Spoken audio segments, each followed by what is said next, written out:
हमारी आज की कहानी शुरू होती है कुछ लोगों के साथ जो समंदर के किनारे बैठे होते हैं और बहुत अच्छा टाइम एंजॉय कर रहे होते हैं। वो लोग साथ में लाया हुआ खाना तैयार कर रहे होते हैं ताकि मिलकर खा सकें। तभी अचानक उन्हें एक अजीब सा नाव दिखाई देता है जो उनकी तरफ तेजी से आ रहा होता है और वो पूरी तरह खाली होता है। जैसे ही वो नाव उनके पास पहुंचता है वो सब हैरान रह जाते हैं क्योंकि उसके अंदर एक सड़ी गली लाश पड़ी होती है और साफ पता चल रहा होता है कि उसे मरे हुए काफी समय हो चुका है। कुछ घंटों बाद पुलिस वहां पहुंचती है कप्तान जॉन के साथ। वहीं फॉरेंसिक डॉक्टर कोनी उसे लाश के बारे में डिटेल में बताती है। जॉन ये सुनकर दंग रह जाता है कि उस लाश में एक भी हड्डी नहीं है और जो थोड़ा बहुत मांस बचा है वो भी बहुत अजीब तरीके से खाया गया है। ऐसा लग रहा होता है जैसे किसी ने लाश को पकड़कर उसके अंदर की सारी हड्डियां निकाल ली हों। ये सब सुनकर सभी हैरान रह जाते हैं और सोचने लगते हैं कि आखिर ऐसा कौन कर सकता है। जॉन को समझ आ जाता है कि इस केस के पीछे कोई बड़ा राज छुपा है। वो लाश को सेंटर में ले जाने का ऑर्डर देता है ताकि आगे जांच हो सके। वहां उनका स्वागत डॉक्टर याकूब करता है जो खुद लाश की जांच शुरू करता है। वो जॉन को बताता है कि किसी ने बहुत ही सटीक तरीके से लाश के अंदर की सारी हड्डियां निकाल दी हैं, जैसे उसे पूरी तरह पता था कि वो क्या कर रहा है। अब उनके दिमाग में बस एक ही सवाल घूम रहा होता है, आखिर ये सब क्यों किया गया। जांच के दौरान याकूब को लाश के अंदर एक अजीब सा कीड़ा मिलता है जो मधुमक्खी जैसा दिखता है। वो उसे निकाल कर एक जार में रख देता है और जॉन को दे देता है। साथ ही कोनी से कहता है कि वो इसे संभाल कर रखे क्योंकि ये आगे चलकर एक अहम सबूत साबित हो सकता है। कुछ घंटों बाद उन्हें पता चलता है कि मरा हुआ आदमी डॉक्टर कोल डायसन था, एक बहुत ही मशहूर वैज्ञानिक। करीब 1 साल पहले वो इस इलाके में आकर रहने लगा था और यहाँ के लोग उसे बहुत पसंद करते थे। उसकी वॉलेट और कुछ पर्सनल चीजें भी उसी नाव में मिली थीं। ये भी पता चलता है कि वो यूनिवर्सिटी में प्रोफेसर था, लेकिन कुछ महीनों पहले उसने सब कुछ छोड़ दिया और अकेले जंगल में रहने चला गया। वहीं से उसका व्यवहार अजीब होने लगा। ज्यादा जानकारी जुटाने के लिए वो लोग उसके घर जाने का फैसला करते हैं। उसी दौरान जॉन की पुरानी गर्लफ्रेंड मैगी वहाँ पहुँचती है क्योंकि वो एक टूर गाइड है और उस इलाके को अच्छे से जानती है। जॉन उससे मदद मांगता है ताकि वो उन्हें रास्ता दिखा सके। मैगी बताती है कि वो पहले भी उस वैज्ञानिक से मिल चुकी है और वो उसे जानती है। वो कहती है कि वो इंसान सच में बहुत अजीब था और अजीब तरीके से बर्ताव करता था। वो किसी सीक्रेट एक्सपेरिमेंट पर काम कर रहा था लेकिन किसी को भी उसके बारे में कुछ नहीं बताता था। जैसे ही उसे पता चलता है कि जॉन को उसकी मदद चाहिए वो बिना सोचे मान जाती है। वो अपनी जरूरी चीजें तैयार करती है और डॉक्टर याकूब को भी साथ ले जाती है क्योंकि जॉन चाहता है कि वो भी उनके साथ हो। इसी बीच जॉन इंटरनेट पर सर्च करता है और उसे पता चलता है कि उस वैज्ञानिक की एक छोटी बेटी भी थी जो करीब 1 साल पहले ही गायब हो गई थी और आज तक किसी को उसके बारे में कुछ पता नहीं चला। कुछ ही घंटों में जॉन, याकूब और मैगी तैयार होकर जंगल की तरफ निकल पड़ते हैं। काफी सफर के बाद वो नदी तक पहुंचते हैं जहां वो अपनी गाड़ी छोड़कर नाव से आगे का रास्ता तय करते हैं। थोड़ी देर बाद कोनी का फोन जॉन के पास आता है। वो उसे एक बहुत ही अजीब बात बताती है कि वो कीड़ा अचानक मर गया था और फिर कुछ घंटों बाद खुद ब खुद जिंदा भी हो गया, जैसे कुछ हुआ ही ना हो। वो जॉन से पूछती है कि क्या वो उस कीड़े को लैब में ले जाकर टेस्ट कर सकती है, लेकिन जॉन मना कर देता है और कहता है कि वो उसके वापस आने तक इंतजार करे। कोनी उसे ये भी बताती है कि वैज्ञानिक की बेटी के गायब होने के बाद उसकी पत्नी की मानसिक हालत बहुत खराब हो गई थी। वो करीब 3 महीने तक पागलखाने में रही और बार बार यही कहती रही कि उसकी बेटी के गायब होने के पीछे उसके पति का ही हाथ है, लेकिन किसी ने उसकी बात पर विश्वास नहीं किया। इसके बाद उसने अपने पति को छोड़ दिया। काफी मेहनत के बाद जॉन, मैगी और याकूब आखिरकार उस वैज्ञानिक के घर तक पहुंच जाते हैं और वहां का नजारा देखकर हैरान रह जाते हैं। घर बाहर से बहुत डरावना लग रहा होता है और आसपास का माहौल भी बिल्कुल अजीब और भारी सा होता है। ऐसा लगता है जैसे उस आदमी ने आसपास की किसी भी चीज का ध्यान नहीं रखा, यहाँ तक कि घर की सफाई का भी नहीं। मैगी ये देखकर बहुत उदास हो जाती है और कहती है कि कुछ महीनों पहले जब वो यहाँ आई थी तब ये जगह बहुत अच्छी थी और अब ये इस हालत में कैसे पहुंच गई। ये सोचकर वो खुद भी हैरान रह जाती है और बार बार कहने के बावजूद भी जॉन याकूब से कहता है कि वह बाहर ही इंतजार करे, उसके साथ मैगी भी रहे और वह जिद करता है कि वह अकेले ही अंदर जाएगा ताकि पहले खुद चेक कर सके कि अंदर कोई खतरा तो नहीं है। लेकिन अंदर जाकर वह और ज्यादा हैरान हो जाता है क्योंकि वह देखता है कि सब कुछ टूटा फूटा पड़ा है, जैसे यहाँ कभी कोई रहता ही नहीं था। वह एक एक करके हर कमरे की तलाशी लेने लगता है और उसे महसूस होता है कि छत में कुछ गड़बड़ है। इत्तेफाक से उसे एक बंद कमरा मिलता है और वह ठान लेता है कि किसी भी तरह उसे खोलेगा। जब उसे यकीन हो जाता है कि बाहर कुछ अजीब नहीं है तो वह याकूब और मैगी को अंदर बुला लेता है। तीनों फैसला करते हैं कि वे सुबह तक यहीं रुकेंगे क्योंकि इस वक्त जंगल में वापस जाना ठीक नहीं होगा। लेकिन जैसे ही वे अंदर रहते हैं उन्हें महसूस होने लगता है कि इस घर में कुछ अजीब है। धीरे धीरे वे हर तरफ से डरावनी आवाजें सुनने लगते हैं। दूसरी तरफ जॉन मैगी को शांत करने की कोशिश करता है ताकि वह डरती न रहे और कहता है कि शायद ये सिर्फ किसी चूहे की आवाज होगी। फिर वे देखते हैं कि लाइट्स अपने आप ऑन ऑफ हो रही हैं। वे हैरान होते हैं कि आखिर ये सब क्यों हो रहा है। तभी उन्हें एक दरवाजा मिलता है जो नीचे के फ्लोर की तरफ जाता है। वे उसे खोलते हैं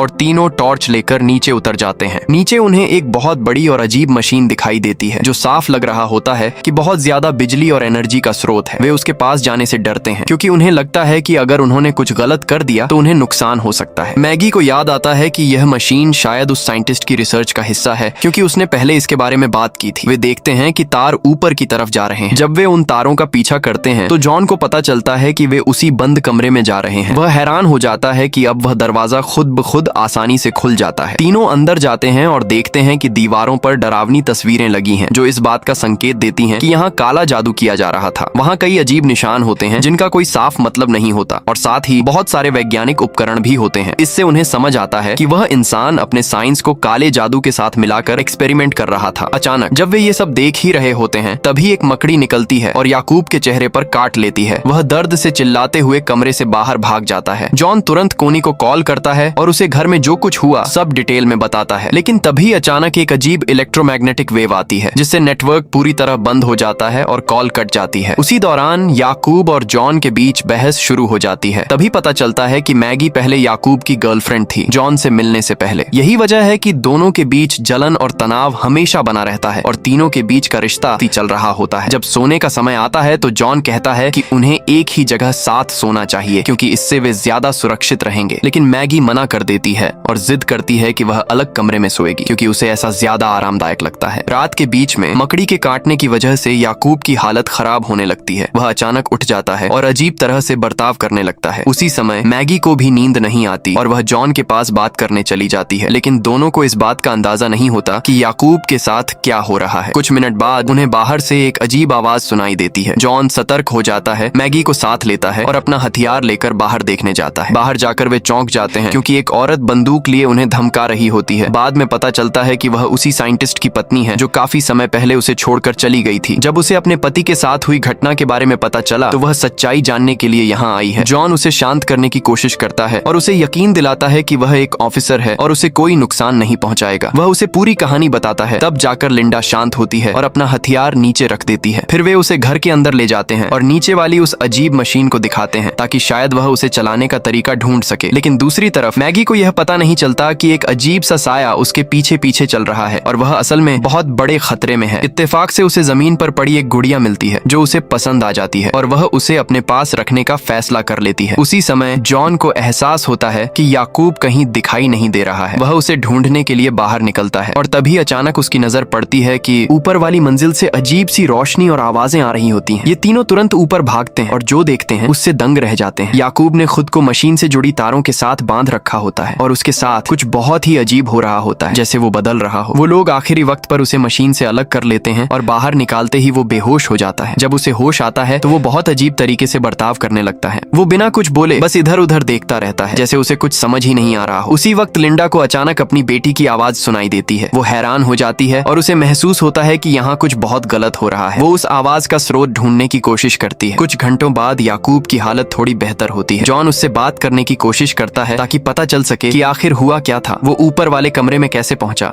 और उसने खुद को उस मशीन से क्यों जोड़ लिया। लेकिन हैरानी की बात यह होती है कि याकूब को कुछ भी याद नहीं होता। उसे समझ ही नहीं आता कि ये सब कैसे हुआ। उधर लिंडा उस मशीन के सामने खड़ी होकर उसे अजीब नजरों से देखती रहती है। तभी मैगी उसके पास आती है और पूछती है कि वो क्या कर रही है। वो उस पर दबाव डालती है कि वो इस मशीन के बारे में जो भी जानती है बता दे। तब लिंडा बताती है कि ये एक इलेक्ट्रोमैग्नेटिक मशीन है जो बहुत ही ताकतवर मैग्नेटिक फील्ड बना सकती है। वो उन्हें चेतावनी देती है कि ये मशीन इंसानों के लिए बहुत खतरनाक है। इसके बाद जॉन उसे उस कमरे में ले जाता है जहां अजीब अजीब तस्वीरें लगी होती हैं। जैसे ही लिंडा उन तस्वीरों को देखती है वो पहले से भी ज्यादा डर जाती है। वो कहती है कि उसकी शादी को 10 साल हो चुके हैं और उसका पति इन सब चीजों से बिल्कुल भी जुड़ा हुआ नहीं था। उसे इन चीजों की कोई समझ नहीं थी। वो पक्का कहती है कि कोई और ताकत है जो उससे कहीं ज्यादा बड़ी और खतरनाक है और वही उसके पति को कंट्रोल कर रही है और उसी ने उसे इस हालत तक पहुंचाया है। इसी बीच उन्हें एक कंप्यूटर मिलता है, लेकिन उसे खोलने के लिए पासवर्ड चाहिए होता है। जॉन लिंडा से कहता है कि वो कोशिश करे, शायद वो अपने पति के बारे में कुछ ऐसा सोच सके जिससे पासवर्ड का अंदाजा लग सके। तभी अचानक लिंडा खिड़की के बाहर देखती है और सदमे में आ जाती है। वो अपने पति को बाहर खड़ा देखती है, बिल्कुल ठीक हालत में। वो दूर से उसे देख रहा होता है। हैरानी और डर के मारे वो भागकर उसके पास जाती है इससे पहले कि वो गायब हो जाए, लेकिन इस बार सच में वो जिंदा होता है। सदमे में वो उसे थप्पड़ मार देती है और उससे लड़ने लगती है। पूछती है कि वो इतने दिनों से कहाँ गायब था। जब वो अंदर आता है तो जॉन उस पर दबाव डालता है और उससे सवाल करता है कि उसने ये सब क्यों किया, क्योंकि क्योंकि वो लोग तो यही समझ रहे थे कि नाव में मिली लाश उसी की थी। तब वो अपनी गुमशुदगी की पूरी कहानी बताता है। लेकिन अजीब बात ये होती है कि वैज्ञानिक कोल उनकी बातों पर हंसता रहता है और उस मशीन के बारे में कोई भी जानकारी देने से साफ मना कर देता है। उधर पुलिस स्टेशन में कोनी कई घंटों से जॉन को कॉल करने की कोशिश कर रही होती है, लेकिन उससे संपर्क नहीं हो पाता। वो बहुत परेशान हो जाती है क्योंकि उसे कुछ बेहद जरूरी जानकारी देनी होती है। वो बताना चाहती है कि वो कीड़ा बदल गया है, वो एक नई तरह की प्रजाति में बदल रहा है और बार बार मरकर फिर से जिंदा हो जा रहा है। उसे पूरा यकीन होता है कि यहाँ कुछ बहुत गलत हो रहा है। दूसरी तरफ याकूब की हालत और भी खराब होने लगती है। उसका व्यवहार और अजीब हो जाता है। वो ज्यादातर चुप रहता है और उसे महसूस होने लगता है कि उसके शरीर में बदलाव आ रहे हैं। उसके नाखून तेजी से बढ़ने लगते हैं और वो ऐसे दिखने लगते हैं जैसे खुर हों। वो खुद को पहले से ज्यादा ताकतवर महसूस करता है। उसके दांत भी बहुत मजबूत हो जाते हैं, यहाँ तक कि उसे लगता है कि उसकी आंखों की पुतलियां दो हो गई हैं। उसे समझ आता है कि ये सब उस मशीन से निकलने वाले रेडिएशन की वजह से हो रहा है। इस पूरे समय जॉन लगातार कोल पर दबाव डालता रहता है कि वो सच्चाई बताए, लेकिन वो कुछ भी बताने से इनकार कर देता है। वो बस बातों को घुमाता रहता है और ये भी नहीं बताता कि वो इतने दिनों तक कहाँ था और क्या कर रहा था। तभी याकूब वहाँ आता है, लेकिन अजीब बात यह होती है कि वो अपनी हालत के बारे में कुछ नहीं बताता। जैसे ही कोल उसे देखता है वो चुप हो जाता है, जैसे कोल उसे कंट्रोल कर रहा हो। कुछ घंटों बाद लिंडा को याकूब की आवाज सुनाई देती है। वो उसके कमरे में जाती है और जो देखती है उससे डर जाती है। याकूब का शरीर बहुत ही डरावने तरीके से बदल रहा होता है और वो समझ नहीं पाती कि उसकी मदद कैसे करे। उसी समय जॉन मैगी को बाहर ले जाता है और उससे अकेले में बात करने लगता है। तभी अचानक लिंडा उन्हें आवाज देती है और कहती है कि वो जल्दी अंदर आएं। जैसे ही वो अंदर आते हैं और याकूब को देखते हैं वो दंग रह जाते हैं। अब उन्हें साफ समझ आ जाता है कि ये जगह बहुत खतरनाक है और उन्हें यहाँ से तुरंत निकलना होगा। जितनी जल्दी हो सके वो लोग अपना सामान समेटते हैं और बाहर निकलते हैं, लेकिन बाहर आते ही उन्हें पता चलता है कि जॉन की नाव गायब है। अब सबसे पहले शक कोल पर ही जाता है। जॉन अपना आपा खो देता है और उसे मारना शुरू कर देता है ताकि वो सच बताए, लेकिन जब कोल चुप ही रहता है तो जॉन उसे बांध देता है ताकि वो दोबारा हिल भी न सके और उन्हें कोई नुकसान न पहुंचा सके। इसके बाद वो लोग फैसला करते हैं कि आसपास के इलाके में तलाश करें, शायद कोई मिल जाए जो उन्हें यहाँ से बाहर निकाल सके। जॉन मैगी को साथ लेकर निकलता है और दोनों चलते चलते एक पास के कैंपिंग साइट तक पहुँचते हैं, लेकिन वहाँ का नजारा देखकर वो दंग रह जाते हैं। हर चीज टूटी फूटी पड़ी होती है। जब वो अंदर जाकर देखते हैं तो उन्हें लाशें मिलती हैं, वो भी पूरी तरह से बिगड़ी हुई हालत में। ये मंजर इतना खौफनाक होता है कि दोनों डर के मारे तुरंत वहाँ से भाग जाते हैं। मैगी की हालत खराब हो जाती है और वो उल्टियां करने लगती है, जबकि जॉन उसे संभालने की कोशिश करता है। उधर लिंडा कोल के साथ ही रुकती है और उससे सच्चाई जानने की कोशिश करती है। वो आखिर कर क्या रहा है। काफी सोचने के बाद वो पासवर्ड का अंदाजा लगाती है और कई कोशिशों के बाद आखिरकार कंप्यूटर खोल लेती है। कंप्यूटर में उसे बेहद डरावने वीडियो मिलते हैं जिनसे उसे पता चलता है कि कोल ने बहुत सारे लोगों पर प्रयोग किए हैं और इस मशीन का इस्तेमाल करता रहा है। उसका बर्ताव भी बहुत खतरनाक और डरावना होता है। साफ दिखता है कि कोई बुरी ताकत उस पर हावी है और वही उसे कंट्रोल कर रही है। आखिर में लिंडा को पता चलता है कि कोल ने ये मशीन खुद पर भी इस्तेमाल की थी और वो सच में मर चुका है। यानी जो लाश उन्हें नाव में मिली थी वो उसी की थी और जो इंसान अभी उनके साथ है वो उसका असली रूप नहीं है बल्कि कोई खतरनाक शक्ति है। सबसे बड़ा झटका तब लगता है जब उसे पता चलता है कि उसने यही प्रयोग अपनी छोटी बेटी पर भी किया था और इसी वजह से वो गायब हुई थी। कुछ देर बाद कोल खुद को आजाद कर लेता है और लिंडा को कमरे में बंद कर देता है ताकि वो अपना प्रयोग पूरा कर सके। जब जॉन और मैगी वापस आते हैं तो उन्हें कोल अपनी जगह पर नहीं मिलता। जॉन समझ जाता है कि कुछ गड़बड़ है। वो मैगी से कहता है कि वो बाहर ही रुके और खुद हथियार लेकर अंदर जाता है, लेकिन अंदर जो वो देखता है उससे उसके होश उड़ जाते हैं। याकूब का शरीर उसके सामने फट जाता है और उसके अंदर से एक डरावना जीव बाहर निकलता है जो सीधे जॉन पर हमला कर देता है। जॉन खुद को बचा नहीं पाता, लेकिन तभी सही वक्त पर मैगी अंदर आती है